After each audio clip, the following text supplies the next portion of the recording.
বিসমিল্লাহির রহমানির রহিম। আপনারা যারা দীর্ঘ যুদ্ধের পরে এনটিআরসিএ অর্থাৎ বেসরকারি শিক্ষক নিবন্ধন ও প্রত্যয়ন কর্তৃক আয়োজিত যে পরীক্ষাগুলো অনুষ্ঠিত হয়, এই পরীক্ষাগুলোতে উত্তীর্ণ হয়েছেন, অবশেষে আপনাদের জন্য এই ষষ্ঠ নিয়োগ সুপারিশের প্রজ্ঞাপন জারি করা হয়েছে। আপনারা যারা এই ষষ্ঠ নিয়োগ সুপারিশে অ্যাপ্লিকেশন করবেন, আপনাদের জন্য আজকের এই ভিডিওটি খুবই গুরুত্বপূর্ণ। কারণ এই ভিডিওতে শুরু থেকে শেষ পর্যন্ত খুবই গুরুত্বপূর্ণ কিছু তথ্য থাকবে। এই তথ্যগুলো আপনাকে কিন্তু এই অ্যাপ্লিকেশন করতে অর্থাৎ ষষ্ঠ নিয়োগ সুপারিশে অ্যাপ্লিকেশন করতে যথেষ্ট পরিমাণ হেল্প করবে। সুতরাং এই ভিডিওটি না টেনে পুরো ভিডিওটি যদি আপনি একবার দেখে অ্যাপ্লিকেশন করতে যান, সেক্ষেত্রে আপনার জন্য ডিসিশন নেওয়া অনেকটা সহজ হবে। তো প্রথমত আমরা দেখব যে আসলে এই ভিডিওতে ফুল পার্টে আসলে কোন কোন বিষয়গুলো আমি গুরুত্ব দিয়েছি সেই বিষয়টি।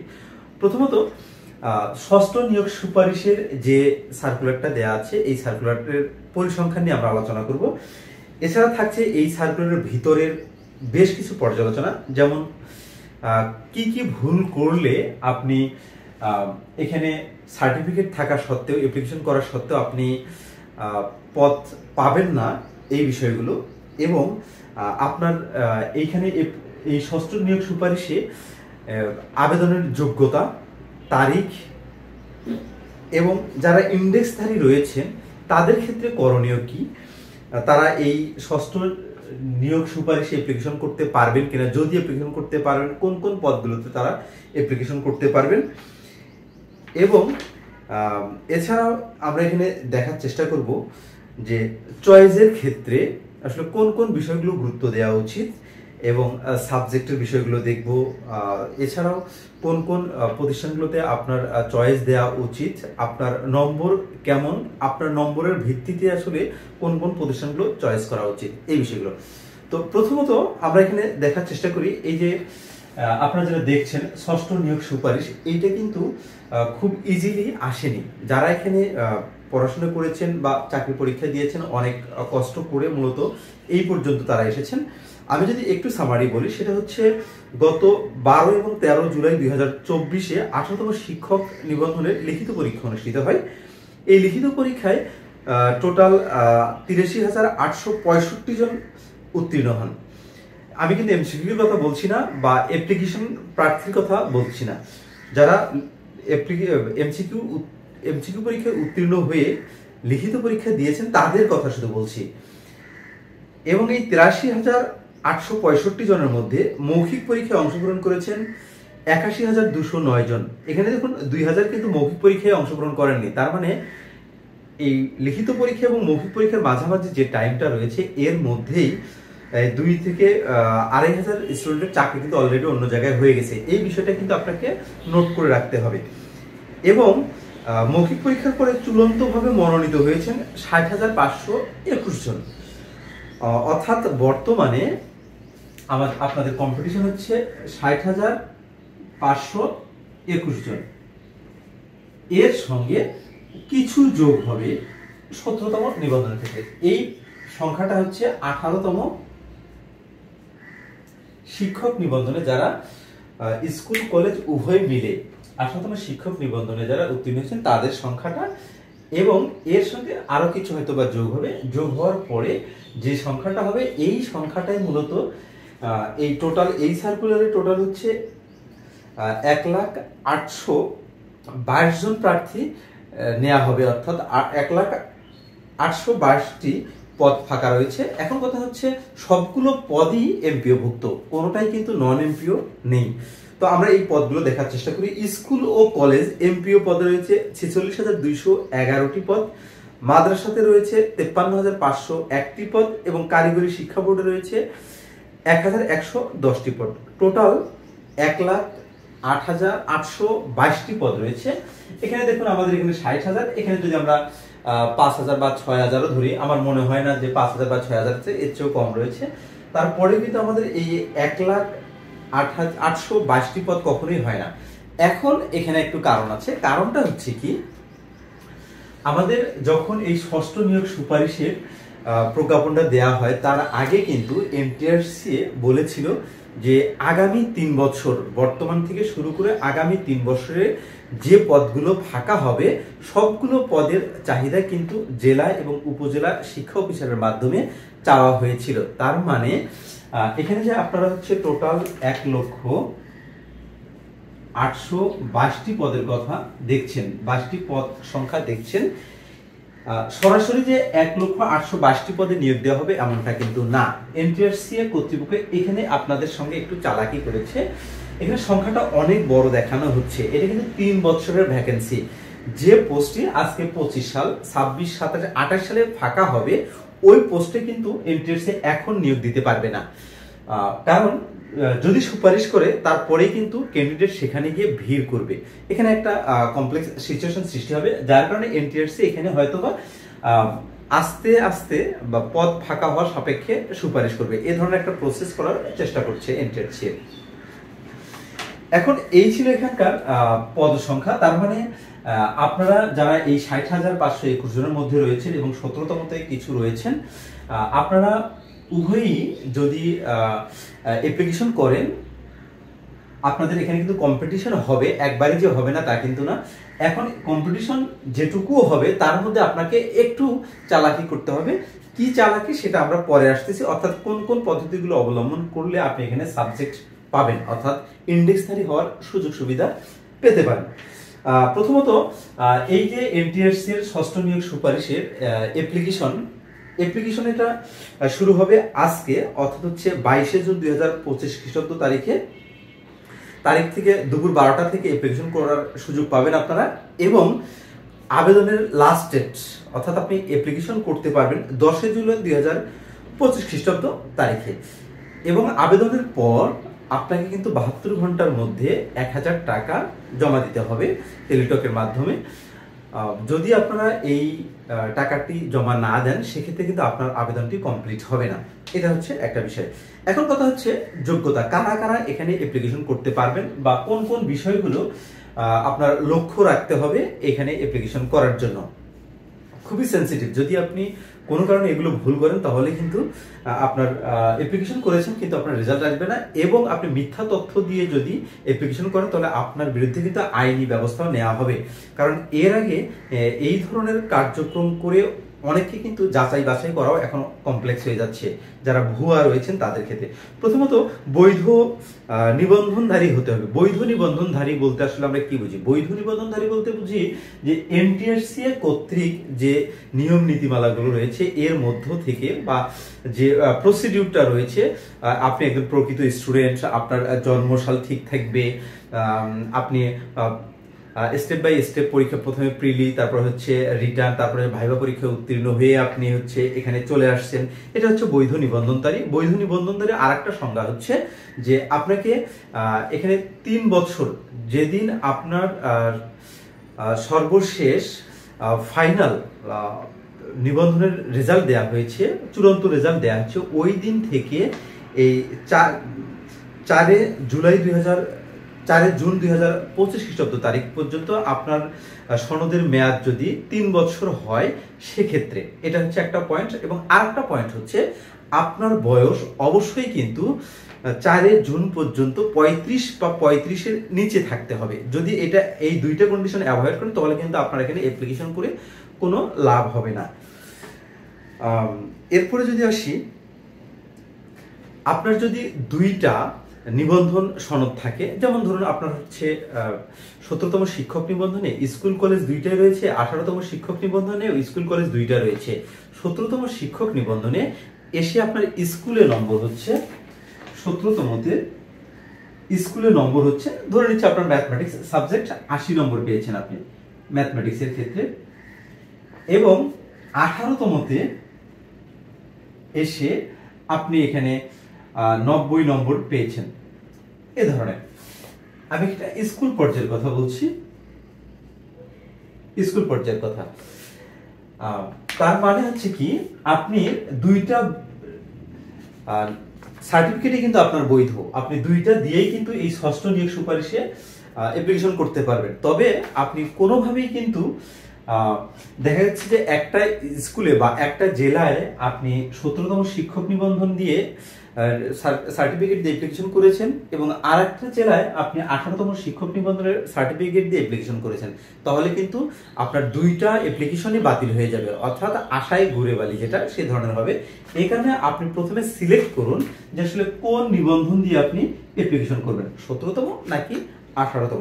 তবে এটা কিন্তু একই পর্যায়ে। আবার যদি কলেজের ক্ষেত্রে হয়, ধরুন কলেজের ক্ষেত্রে আপনার 17তম নিবন্ধন রয়েছে, আবার 18তম সার্টিফিকেট রয়েছে। এখন আপনি 17তম দিয়ে স্কুলে করেছেন, 18তম দিয়ে কলেজে করেছেন, এটা জায়েজ আছে। আবার 18তম দিয়ে স্কুলে করেছেন, 17তম দিয়ে কলেজে করেছেন, এটাও জায়েজ আছে। অর্থাৎ পর্যায় যদি ভিন্ন হয় সেক্ষেত্রে আপনি ভিন্ন দুইটা সার্টিফিকেট দিয়ে অ্যাপ্লিকেশন করতে পারবেন। পর্যায় যদি একই হয় সেক্ষেত্রে কিন্তু আপনি একটা সার্টিফিকেট দিয়ে আপনাকে অ্যাপ্লিকেশন করতে হবে। তো এটা হচ্ছে আরেকটা গুরুত্বপূর্ণ বিষয় চলে গেল।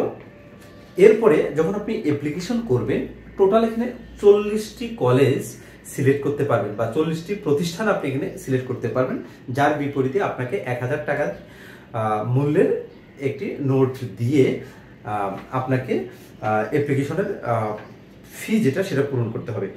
এখন এই 40টি শিক্ষা প্রতিষ্ঠান যে আপনি পছন্দ করবেন তারও কিছু ভাগ রয়েছে। যেমন আমি যদি আপনাকে বলি, এই 40টি শিক্ষা প্রতিষ্ঠানে আমরা পরে আরো আলোচনা করব শেষ মুহূর্তে, তবে একটু বলে রাখি, সেটা হচ্ছে এই 40টি শিক্ষা প্রতিষ্ঠান আপনি সর্বোচ্চ অ্যাপ্লিকেশন করতে পারবেন। এখন 40টি প্রতিষ্ঠান করার পরে আপনার মনে হচ্ছে যে আপনার নম্বর কম, আপনি বাংলাদেশের অন্যান্য শিক্ষা প্রতিষ্ঠানগুলোতেও অ্যাপ্লিকেশন করতে চাচ্ছেন, সেক্ষেত্রে এখানে ইএস নামে একটা আপনি বাটন পাবেন। এই ইএস বাটনে যদি আপনি ক্লিক দেন তাহলে কি হবে, এই 40টি তো থাকছে, পুরো বাংলাদেশের যে কোনো প্রতিষ্ঠানে আপনার মেধাক্রম যাচাই বাছাই করে কিন্তু আপনাকে নিয়োগ দেওয়া হতে পারে। এটা একটা অপশন। আর যদি মনে করেন যে আসলে আপনি এখানে যদি নো দেন, এখানে নো একটা অপশন রয়েছে, তাহলে হবে কি, সেক্ষেত্রে আপনার এই 40টির মধ্যেই আপনাকে যাচাই বাছাই করে আপনাকে নিয়োগ সুপারিশ করা হবে। এটা হচ্ছে একটা পার্ট। এরপরে আসি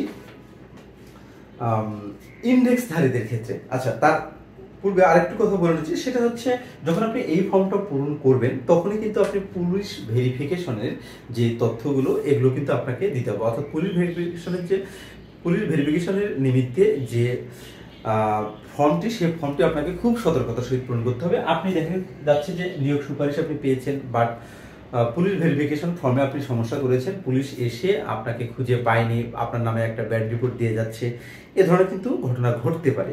সে কারণে এই ফর্মটিও খুব সাবধানে আপনি পূরণ করার চেষ্টা করবেন।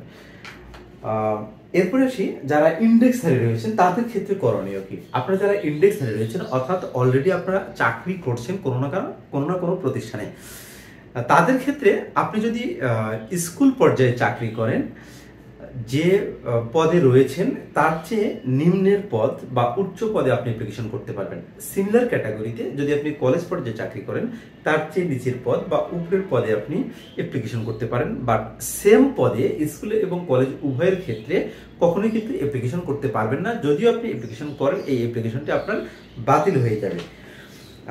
এখানকার আপনার অ্যাপ্লিকেশন বাতিলের আরো কিছু গুরুত্বপূর্ণ বিষয় আছে। আমরা অনেকেই অনেক ধরনের চালাকি করি। যেমন মহিলা বিদ্যালয় বা মহিলা কলেজে আমরা পূর্বের যে নিয়োগ বিজ্ঞপ্তিগুলো সেগুলোতে আমরা দেখেছি যে একটা মহিলা কলেজ, সেখানে একজন পুরুষ শিক্ষক অ্যাপ্লিকেশন করেছে, অর্থাৎ ওখানে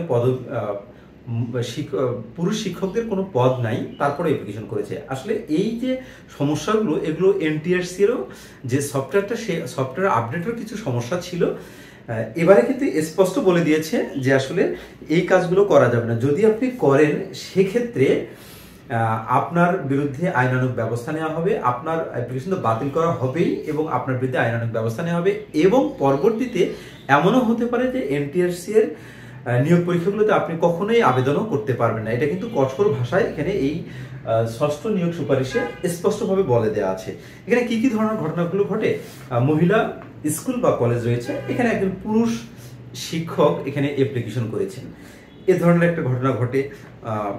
এরপরে বিশেষ করে এই ঘটনাটা ঘটে শারীরিক শিক্ষা পদের ক্ষেত্রে।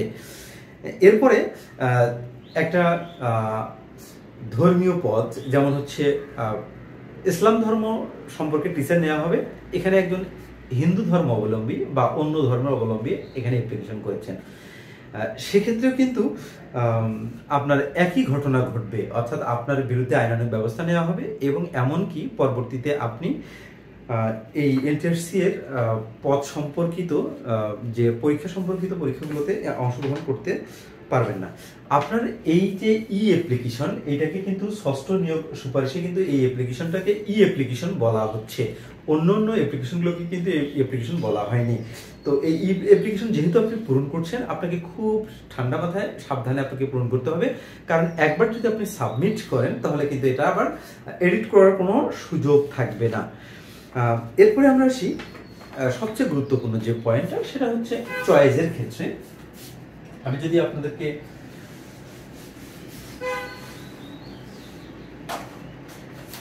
চয়েস লিস্টের ক্ষেত্রে বলি, এইটা কিন্তু আমাদের আসলে খুবই গুরুত্বপূর্ণ একটা পয়েন্ট। চয়েস লিস্ট এনটিআরসি এর এই ষষ্ঠ নিয়োগ সুপারিশে যে আপনি অ্যাপ্লিকেশন করবেন, চয়েস লিস্ট। দেখুন, চয়েস লিস্টগুলো আসলে আপনার নম্বরের ভিত্তিতে হতে হবে। প্রথম টপিক হচ্ছে চয়েস লিস্টগুলো আপনার নম্বরের ভিত্তিতে হতে হবে। দেখুন, আমাদের এখানে 3 ধরনের নম্বর রয়েছে। একটা হচ্ছে বেশি নম্বর, বেশি নম্বর। এই বেশি নম্বর বলতে আসলে আমি কোনটাকে বোঝাচ্ছি? বেশি নম্বর বলতে এটা আসলে সাবজেক্ট ভিত্তিক হয়। যেমন বাংলাতে সর্বোচ্চ নম্বর যত হবে, ম্যাথমেটিক্সে কিন্তু সর্বোচ্চ নম্বর তার চেয়ে অনেক বেশি হবে। ধরুন, ইংলিশে সর্বোচ্চ নম্বর যত হবে, তার চেয়ে কিন্তু ম্যাথমেটিক্সের সর্বোচ্চ নম্বর আরো বেশি হবে।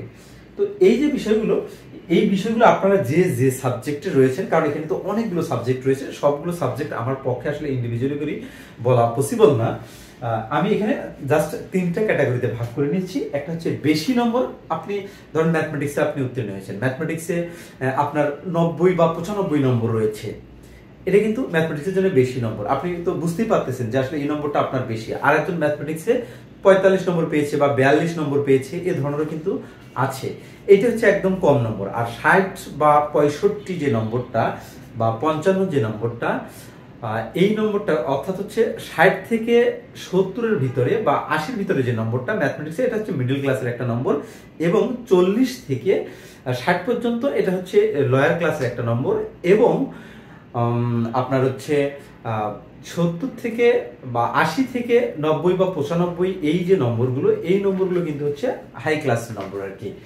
তো আশা করি বুঝতে পেরেছেন। আমি ম্যাথমেটিক্স দিয়ে জাস্ট এক্সাম্পলটা দিয়ে দিলাম। বেশি নম্বর আছে, একটা হচ্ছে মাঝারি নম্বর রয়েছে, মাঝারি নম্বর বা মিডল ক্লাস নম্বর যেটা এটাকে বলা হয়। মাঝারি শব্দটা আসলে যায় না, তারপর আমি ইউজ করছি এখানে। এরপর হচ্ছে কম নম্বর একটা রয়েছে, কম নম্বর রয়েছে। এখানে কম নম্বর, বেশি নম্বর বা মাঝারি নম্বর, এটা আসলে খুবই ইফেক্টিভ একটা প্রভাব ফেলবে এই চয়েস লিস্টের ক্ষেত্রে। এখন কথা হচ্ছে, এই এনটিআরসি এর সাবজেক্ট পেতে হলে এই 3টা বিষয় আপনাকে খুবই মনোযোগ দিয়ে দেখতে হবে। যারা বেশি নম্বর পেয়েছেন, আচ্ছা, চয়েস লিস্টের ক্ষেত্রে আপনারা আরেকটা বিষয় মাথায় রাখবেন, সেটা হচ্ছে ট্রান্সফার সিস্টেম।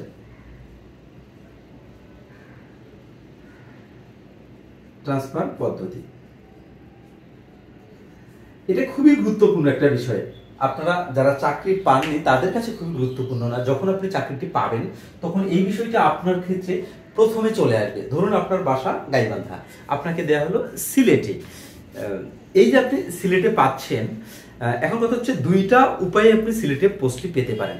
একটা হচ্ছে আপনি না বুঝে আপনি সিলেটে দরখাস্ত করেছেন, অর্থাৎ আপনার মনে ভয় ছিল যে আসলে গাইবান্ধায় বা উত্তরবঙ্গে আপনি পাবেন কিনা, এই সংশয় থেকে, কারণ আপনার চাকরিটা খুবই প্রয়োজন ছিল, এই সংশয় থেকে আপনি সিলেট বা চিটাগং এ আপনি অ্যাপ্লিকেশন করেছেন। এটা হচ্ছে একটা পার্ট। এখন কথা হচ্ছে আপনাকে সিলেট বা চিটাগং এ দেওয়া হয়েছে, আপনি এখানে সাবজেক্ট পেয়েছেন। চাকরি যখন হবে, হওয়ার পরে এই বাসা থেকে যখন আপনি সিলেট বা চিটাগং এ যাবেন, তখন কিন্তু আপনার আর চাকরি করার ইচ্ছা থাকবে না। প্রথমে হয়তো বা 2-1 দিন খুব ভালোভাবে যাওয়া আসা করবেন, তারপরে আস্তে আস্তে আস্তে আস্তে এই যে ভীতিগুলো, এটা আপনার চলে আসবে, অর্থাৎ আপনার চাকরি করার এখানে মন মানসিকতাটাই টিকবে না। আবার অনেকে আছে ফ্লুয়েন্টলি চাকরি করতে পারে, আসলে ব্যক্তি ভেদে আসলে এই বিষয়টা ঘটে। যেহেতু এনটিআরসি অদ্যাবধি এই ট্রান্সফার পদ্ধতিটি চালু করেনি, অর্থাৎ এক ডিস্ট্রিক্ট থেকে অন্য ডিস্ট্রিক্টে বা এক বিভাগ থেকে অন্য বিভাগে বা বাংলাদেশের এক প্রান্ত থেকে অন্য প্রান্তে এই ট্রান্সফার সিস্টেমটি চালু করেনি, সুতরাং আপনাকে অবশ্যই এটা মাথায় রাখতে হবে। আপনি অন্য ডিস্ট্রিক্টে গিয়ে চাকরি করতে পারবেন কিনা, নিজের এলাকায় চাকরি করতে কেমন আপনি স্বাচ্ছন্দ্য বোধ করেন, এই যে বিষয়টি। আর আপনার নম্বর কেমন, নম্বর যদি বেশি হয় আপনার, সেক্ষেত্রে কিন্তু নিজ এলাকায় বা নিজ জেলায় আপনি অ্যাপ্লিকেশন করতে পারবেন। এখন কথা হচ্ছে আপনার নিজ জেলায় কতগুলো পোস্ট ফাঁকা আছে, অবশ্যই আপনাকে সেটা জানতে হবে। এনটিআরসি এর ওয়েবসাইটে কিন্তু আপনি এটা পাবেন, বিভিন্নভাবে আপনি এটা খোঁজ নিতে পারেন। যেমন ধরুন আপনি বাসা যদি গাইবান্ধায় হয়, সেক্ষেত্রে গাইবান্ধা অঞ্চলে আপনার ধরুন সাবজেক্ট হচ্ছে ম্যাথ, তাহলে গাইবান্ধা অঞ্চলে ম্যাথমেটিক্সের কতগুলো পোস্ট ফাঁকা রয়েছে এবং কোন কোন প্রতিষ্ঠানগুলো ফাঁকা রয়েছে, এই দুইটা বিষয় খুবই গুরুত্বপূর্ণ।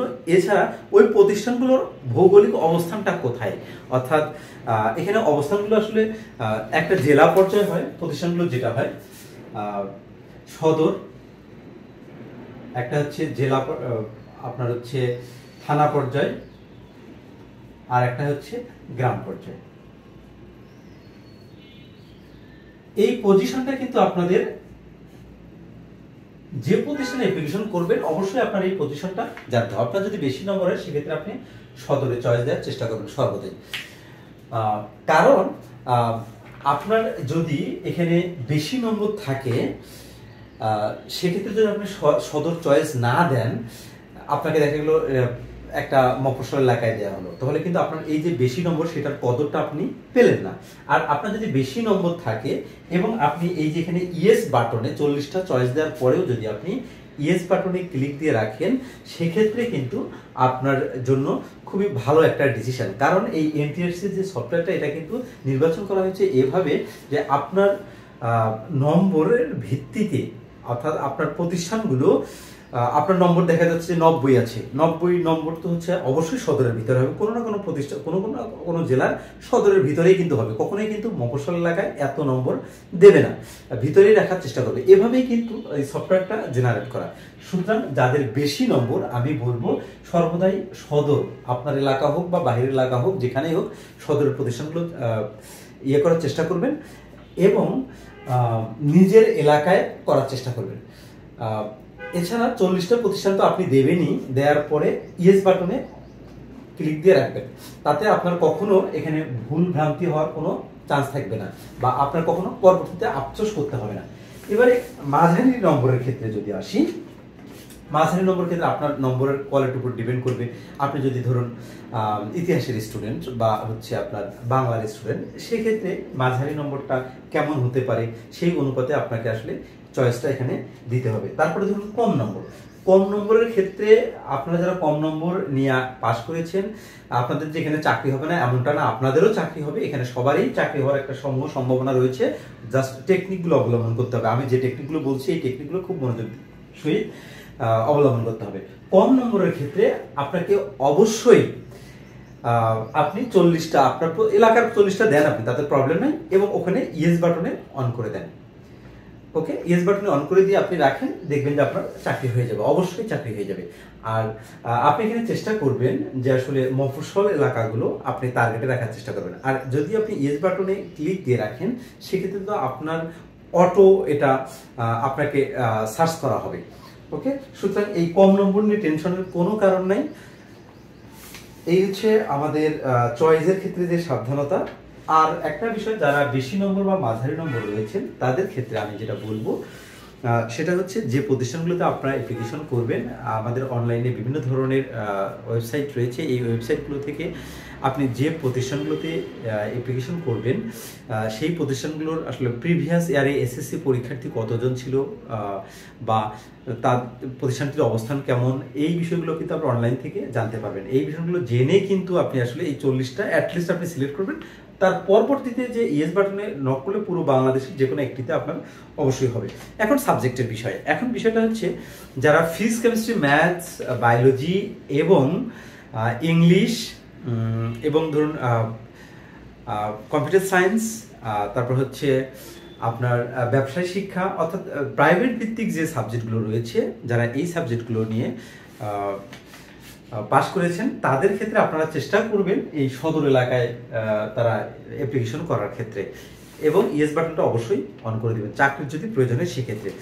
এখন আমরা এইখানে এই যে 60,521 জন আছে এবং পূর্বের হয়তো বা কিছু আছে, সব মিলে আমরা 70,000 বা এ ধরনের স্টুডেন্ট ধরে নিচ্ছি। এই 70,000 স্টুডেন্টের মধ্যে এখানে দেখুন পদ কিন্তু 1,08,22 জন।